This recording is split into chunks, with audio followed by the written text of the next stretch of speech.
সোজাসুজি চলে আসি পুষ্পার কথায়। দেখে এলাম পুষ্পা দ্য রুল, পুষ্পা 2। এখন সিনেমাটা দেখে কেমন লাগলো সেটা বলতেই বসেছি। আপনাদের যদি ইচ্ছা হয় দেখবেন, না ইচ্ছা হয় স্কিপ করে যাবেন, সেটা বড় বিষয় নয়। কিন্তু এবার আমি বলি যে সিনেমাটা দেখে আমার কেমন লেগেছে। সিনেমাটা দেখে আমার দারুণ লেগেছে। হ্যাঁ, যতটা টানলাম দারুণ ততটাই ভালো লেগেছে। আসলে আমরা সিনেমা হলে কেন যাই, মানে হতে পারে যে আপনার সঙ্গে আমার চিন্তা ভাবনার মিল নাই থাকতে পারে, কিন্তু একটা জায়গায় মিল হবে যে আমরা এন্টারটেইনড হতে চাই। আর পুষ্পা 2 সেই এন্টারটেনমেন্টে ঠাসা। সিনেমাটা 5 তারিখে রিলিজ করেছে, তো তারপর থেকে আমি অ্যাকচুয়ালি কোনো রিভিউ খুব কনসিয়াসলি না পড়ার চেষ্টা করেছি। তারপরেও কিছু কিছু চোখে দেখেছি, কোনো রিয়াকশানস হয়তো লেখা পড়েছি এবং একটা মিশ্র প্রতিক্রিয়া পাচ্ছিলাম। কেউ বলছে ফাটাফাটি হয়েছে, কেউ বলছে ভালো হয়নি, এরকম একটা পাচ্ছিলাম। তারপরেও যেহেতু পুষ্পা ফার্স্ট পার্টটা খুব ভালো লেগেছিল, তো ইচ্ছে ছিল যে সেকেন্ড পার্টটা যদি সম্ভব হয় হলে গিয়ে দেখবো, এবং দেখলাম। 3 ঘন্টা 15 মিনিটের সিনেমা, ওই ব্রেক ফ্রেক সমস্ত নিয়ে সাড়ে তিন ঘন্টার মতো। একটাই ইন্টারভেল পেয়েছি এবং ইন্টারভেলের আগে এবং পরে পুরোপুরি টান টান টান টান টান টান উত্তেজনা নিয়ে বসেছিলাম। মূলত সিনেমাটার মধ্যে আল্লু অর্জুন একেবারে কিস্তি মাফ করে দিয়েছে, এবং যিনি আমাদের নায়িকা শ্রীবল্লী রশ্মিকা মান্দানা, তিনিও দুর্দান্ত অভিনয় করেছেন, এবং সেই টেকো পুলিশ ইন্সপেক্টর তিনিও কিন্তু ভিলেন চরিত্রে ফাটিয়ে দিয়েছেন। এবং একটা জিনিস এখানে হচ্ছে যে পুষ্পা কিন্তু মাফিয়া হয়েও এখানে হিরো, আর এখানে পুলিশ ইন্সপেক্টর, সে পুলিশ হয়েও কিন্তু ভিলেন। এটা অবশ্য যারা সিনেমাটা ফার্স্ট থেকেই দেখেছেন, ফার্স্ট পার্ট দেখেছেন, তারা জানবেন। এবং আমার মনে হয় কেউ যদি সিনেমাটা দেখতে যান, বোধহয় ফার্স্ট পার্টটা দেখে গেলে রিলেট করতে একটু বেশি সুবিধে হবে। এবার বলি আমার সিনেমাটা কেন ভালো লেগেছে। আমি বেশি লম্বা এই ভিডিওটাকে করব না, আমি বলি আমার কেন সিনেমাটা ভালো লেগেছে। এখন আমরা ওই যে বললাম যে আমরা সিনেমা হলে এন্টারটেইনড হতে চাই, এবং আপনাদের সঙ্গে এতদিন আমার যে ইন্টারাকশন হয়েছে, আপনারা জানেন যে আমি হচ্ছি মানে ফ্রিকশনের মানুষ। ফিকশন আমার বেশি পছন্দ, কল্পনার জগতে বাস করতে ভালোবাসি, এবং এই সিনেমাটা বাস্তবকে ছাড়িয়ে সেই কল্পনাকে ছুঁয়ে দেয়, আর সেইখানেই এই সিনেমাটা ভালো লাগে। আসলে আমরা কি চাই বলুন তো? আমরা চাই কিছু জেনারেল জিনিস আছে মানুষ যেটা চায়, কিন্তু বাস্তবে যে জিনিসটা সব সময় মেলে না। পুষ্পা অ্যাকচুয়ালি স্মাগলার, কিন্তু তাও সে এথিক্স নিয়ে চলে, তার কিছু এথিক্স আছে। সে তার পরিবারকে সম্মান করে, সে মহিলাদের সম্মান করতে জানে, এমন সম্মান করে যে মহিলাদের সামনে সে খারাপ কথা বলে না। সে সৎ অফিসারের কদর করে, কিন্তু অসৎ অফিসারকে সে মোটেই তোয়াক্কা করে না। তার স্ত্রীর কথা রাখতে সে একটা মাসনাদ ওলটপালট করে দিতে পারে, এবং তার স্ত্রীকে যদি কেউ ছোট করে সেটা সে মোটে পছন্দ করে না। এবং তার অসম্ভব বুদ্ধি, হাত যেরকম চলে, বন্দুক যেরকম চলে, কাস্তে কাটারি কুরুল যেরকম চলে, তেমনি মগজাস্ত্র তেমনি চলে। অর্থাৎ পুলিশ কিভাবে এগোবে সেটা সে আগে ভেবে নেয়, এবং তার ওপর দিয়ে সে চাল দিয়ে দেয়। সিনেমাটায় দেখতে দেখতে মানে একটা সিম্পল কিন্তু স্টোরি লাইন আছে, তার মধ্যেই মারপিট ঝাড়পিট গান টান যা কিছু এসেছে।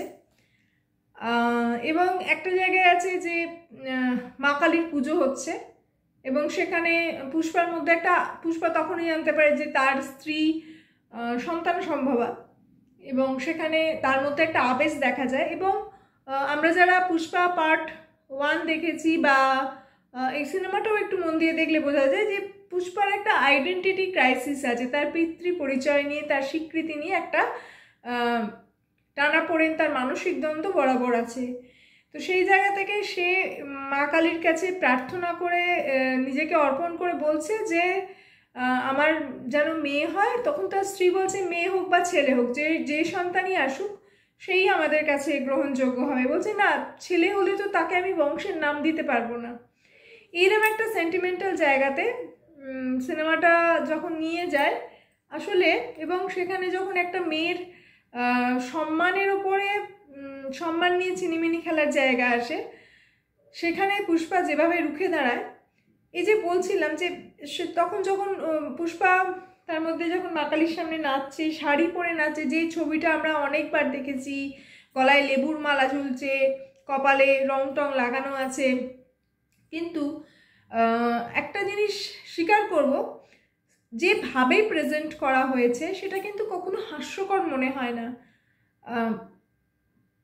একটা অদ্ভুত একটা পরিবেশ তৈরি করা হয়েছে এবং লাস্টের একদম একটা খুব ইন্টারেস্টিং জায়গা বা সিনেমার বলা যাবে যে হাই পয়েন্টে, যেখানে সে দুষ্টের দমন করছে, সেখানে যখন শ্রী শ্রী চণ্ডী থেকে স্তোত্র পাঠ করা হচ্ছে, ব্যাকগ্রাউন্ডে সেই মানে মিউজিক রয়েছে, অসাধারণ লাগে। তখন কিন্তু আমার মনে হয় যারা দর্শক যারা দেখছেন তারা কিন্তু একটা জিনিস চাইছেন, যে দুষ্টের দমন আর শিষ্টের পালন। এবং সেই দুষ্টের দমন মানে পুষ্পা করছে কোনো কিছুর বিনিময়ে। সে কিন্তু যে মহিলাদের অসম্মান করে,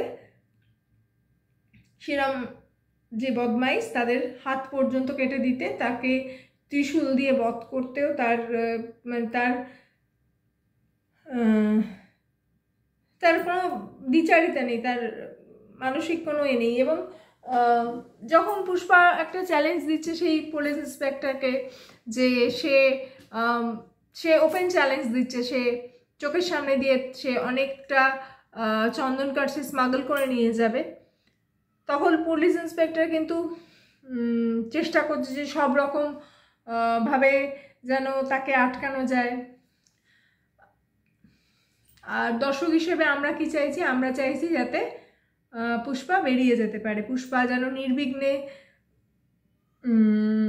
সে তার সেই স্মাগলিং করতে পারে। মানে এটা একটা অদ্ভুত জায়গায় পরিচালক কিন্তু দর্শকের মানসিকতাকে পুট করে দেয়, যেখানে আমরা কিন্তু একজন স্মাগলারের হয়ে তার ভালোর জন্য লড়াই করছি। কেন? আদতে পুষ্পার মধ্যে যে গুণগুলো, যে পরিবেশটা দেখানো হয়েছে, যে পুষ্পা কিন্তু সেখানে আদ্যন্ত ভদ্রলোক, প্রচণ্ড এথিক্যাল একজন মানুষ, এবং যে সত্যি সত্যি পাশে থাকতে পারে, বন্ধুর পাশে দাঁড়াতে পারে, তার কাছে তার প্রিয়জনের পাশে থাকার চেয়ে বড় কিছু নেই।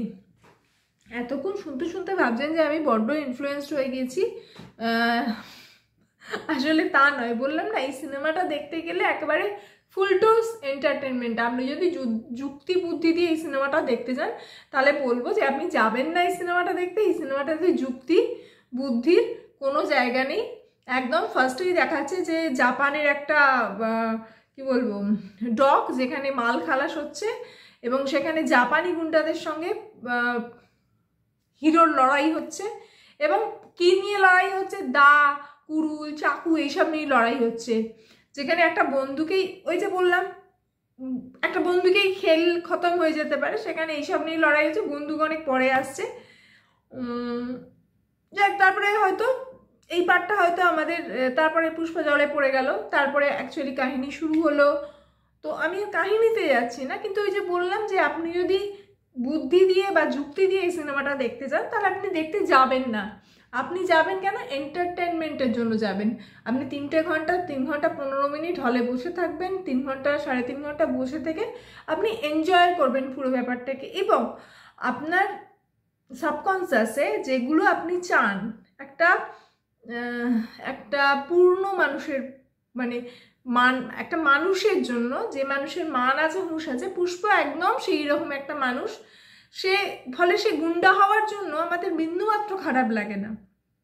এই হচ্ছে পুষ্পা। 2। যদি এবার আমাকে বলা হয় যে আমি কি সেকেন্ড বার দেখার অপশান পেলে আরেকবার যাব, আমার উত্তর হচ্ছে হ্যাঁ আমি যাব, কারণ বেশ কিছু সিন আমার ভালো লেগেছে, বিশেষ করে লাস্টে যেখানে ওই মানে যেখানে দস্যুকে দমন করছে হাতে ত্রিশূল নিয়ে, এবং সেখানেও তাকে মোটামুটি শাড়ি পরিয়ে হাতে চুড়ি পরিয়ে হাত পা বেঁধে এমন একটা জায়গায় ফেলা হয়েছিল, সেখান থেকেও পুষ্পা যেভাবে শুধু নিজেকে তুলে দাঁড়ায় না, সে দুষ্টের দমন করে, এবং সত্যি মানে সেই জায়গা থেকে জাস্ট ফাটাফাটি এন্টারটেনমেন্টের জন্য 3 ঘন্টা যথেষ্ট। মাথায় পুরো কলকবজা সব খুলে যাবে। সিটি ফিটি মারতে পারলে, আমি কয়েকটা সিনে সিটি মারতাম কিন্তু সিটি মারতে পারিনি। এরপর সিনেমার নায়ক নায়িকা, পরিচালক, স্টোরি রাইটার, সঙ্গীত পরিচালক এসব সম্বন্ধে আমি কিছুই বলবো না। একজন পাতি দর্শক হিসেবে সিনেমা দেখতে ভালোবাসি, সেই হিসেবে আমি আমার মতামতটা জানালাম। আর আপনারা দেখতে যাবেন কিনা সেটা আপনাদের ব্যাপার, হয়তো অনেকেই দেখে নিয়েছেন। যদি দেখে থাকেন আপনাদের মতামত শেয়ার করবেন। হ্যাঁ, আর খুব শীঘ্রই বই নিয়ে আসছি, অনেকগুলো বই পড়েছি এর মধ্যে। 2024 সাল শেষ হতে গেল, আমার একটা চ্যালেঞ্জ ছিল বই নিয়ে, সেটা নিয়েও আপনাদের সঙ্গে আলোচনা করব। আজকে এই পর্যন্ত থাক। যদি ভালো লাগে লাইক শেয়ার কমেন্টস করবেন। ধন্যবাদ। পুষ্পা ঝুঁকেগা নেই। টাটা।